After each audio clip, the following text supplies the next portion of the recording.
पूरी सदगुरु श्री माता ऋषि के द्वारा हम भक्तों के दर्शाए जाते हैं कि हमें अपनी शिक्षा और संस्कार से परिपूर्ण होकर के अपने जीवन को एक चरमोत्कर्ष पर पहुंचाने की आवश्यकता है। इसी में हमारा कल्याण है, इसी में हम सभी का जीवन कृतार्थ होगा। भी मन के प्रश्न होते हैं, जो भी हमारे मन के भटकाहट होते हैं, उन भटकाहटों से हमें मुक्ति की प्राप्ति होती है। ऐसा मेरा विश्वास है और ऐसा मेरा अनुभव है, क्योंकि मैं बाल्यावस्था से ही इस माता वादेश्वरी शिव दरबार में रह करके मैंने अनुभव किया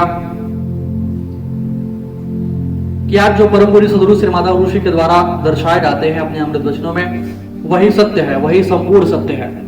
यदि कोई भी भक्त, कोई भी बच्चा उसका अनुपालन कर ले, उसका अक्षरशः पालन करे, तो उसके जीवन में प्रकाश आना सुगम हो जाता है और उसका कल्याण हो जाता है। क्योंकि मां के प्रिय भक्तजनों, आज परम पूज्य सदगुरु श्री माता ऋषि की ऐसी दया दृष्टि है कि मुझे इस दरबार में रह करके आप समस्त मां भक्तों के सेवा करने का सौभाग्य प्राप्त हो रहा है। मुझे एक चिकित्सक बनकर के आप समस्त मां भक्तों की सेवा करने का जो सौभाग्य प्राप्त हुआ, यह सौभाग्य परम पूज्य सदगुरु श्री माता ऋषि की कृपा से ही प्राप्त हुआ। आपके द्वारा मुझे जीवन में पग पग पर जो प्रेरणा प्रदान किए गए, पग पर जो मोटिवेशन प्रदान किए गए, उस मोटिवेशन की ही बदौलत आज मैं इस स्थान पर पहुंचा हूं। जनरली आपने देखा होगा कि जब आदमी अपना कार्य करता है, 1 दिन 2 दिन 3 दिन करता है और धीरे धीरे उसका मोटिवेशन डाउन होने लगता है, उसकी प्रेरणा खत्म होने लगती है। वो 1 दिन तो कार्य अच्छे से प्रारंभ करेगा, लेकिन उस कार्य को अंतिम छोर पर पहुंचाने के लिए काफी उसको संघर्ष करना पड़ता है, कभी अप्स कभी डाउन्स, इस तरीके से तमाम डाउनफॉल देखने के लिए मिलता है। ऐसा मेरे भी जीवन में मिला, लेकिन मेरे जीवन की विशेष महत्ता है कि मुझे इस डाउनफॉल में सदैव ही परम पूज्य सदगुरु श्री माता ऋषि के प्रेरणा का सहारा मिला। मुझे किसी मोटिवेशन लेने के लिए किसी मोटिवेशनल स्पीकर या फिर किसी किताब या फिर किसी अन्य चीजों को देखने की आवश्यकता नहीं पड़ी। मेरे लिए परम पूज्य सदगुरु श्री माता ऋषि के एक एक वचन ही मोटिवेशन का कार्य करते हैं। क्योंकि आज परम पूज्य सदगुरु श्री माता ऋषि के द्वारा बताया जाता है कि जो बच्चा, जो स्टूडेंट अगर अपने माता पिता को देख करके उनके लिए अगर कुछ ना करने के लिए उसके मन में कर गुजरने की अगर कोई चेष्टा ना जगे, कोई प्रेरणा ना जगे, तो फिर कोई जो एक्सटर्नल मोटिवेशन है, बाहरी जो मोटिवेशन है, वह किसी कार्य का नहीं होता है। वह 1 दिन रहेगा, दूसरे दिन चला जाएगा।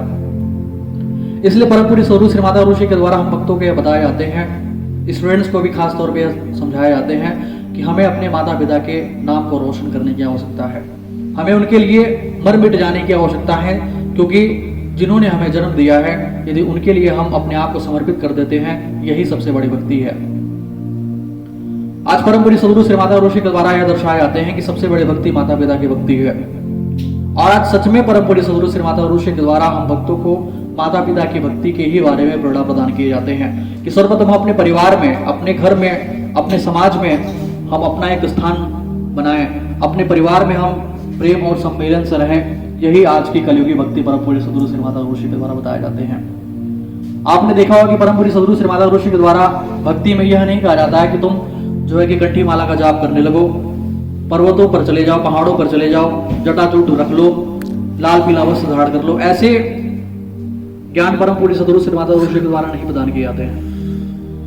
आपके द्वारा ऐसे ज्ञान प्रदान किए जाते हैं जिस ज्ञान को एक छोटा बच्चा भी धारण कर सकता है। आपका जो मूल ज्ञान है वह यही ज्ञान है कि हम अपने परिवार में बड़े ही सुगमता के साथ, बड़े ही प्रेम पूर्वक रहें, अपने परिवार को प्रसन्न करने की चेष्टा करें, अपने माता पिता को प्रसन्न करने की चेष्टा करें। यदि हम अपने परिवार और अपने माता पिता को प्रसन्न करने की चेष्टा करेंगे, तो वह आदिशक्ति महामाया जगदम्बा निश्चित तौर पे ही प्रसन्न होंगी। वह जगदम्बा प्रसन्न होकर के भक्तों के कल्याण करेंगी। मैं आप समस्त माँ भक्तों से निवेदन करता हूं कि आप माँ भक्त इस दरबार में केवल अपने स्वार्थ के लिए ही नाता न लगाएं, क्योंकि ठीक है, स्वार्थ आज का आज है, कल नहीं रहेगा। आज आपकी समस्या है, कल समस्या नहीं रहेगी, क्योंकि समस्या तो पूरे जीवन काल में ही है। आज समस्या है, फिर नहीं रहेगी, फिर कोई नई समस्या आएगी, फिर वह सही होगा, फिर कोई नई समस्या आएगी। तो समस्याओं का जो एक तारतम्यता है, ये तो पूरे जीवन पर्यंत लगा रहेगा। तो अस्थाई क्या है? परम पूज्य सदगुरु श्री माता ऋषि के द्वारा बताया गया कि अस्थाई तो वह है कि हम किसी पर अपना नाम टिका लें, किसी को हम अपना गुरु मान ले, किसी के द्वारा बताया गए रास्ते पर चल करके अपने जीवन को समर्पित कर दें। और मैंने अपने जीवन में ऐसा करने का प्रयत्न किया और सच में यह प्रयत्न करके जो सफलता मिली, यह प्रयत्न करके जो मन में एक संतुष्टि मिली, उसकी कल्पना ही नहीं की जा सकती है।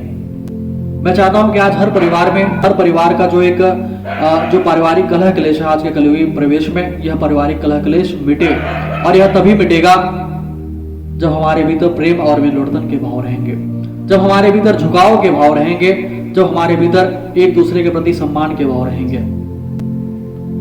माता मातेश्वरी शिव दरबार का जो प्रारंभिक ज्ञान आपको बताया गया होगा, हमें यह विदित है कि माता मातेश्वरी शिव दरबार का जो प्रारंभिक ज्ञान है वह एक दूसरे का परस्पर चरण स्पर्श करना है।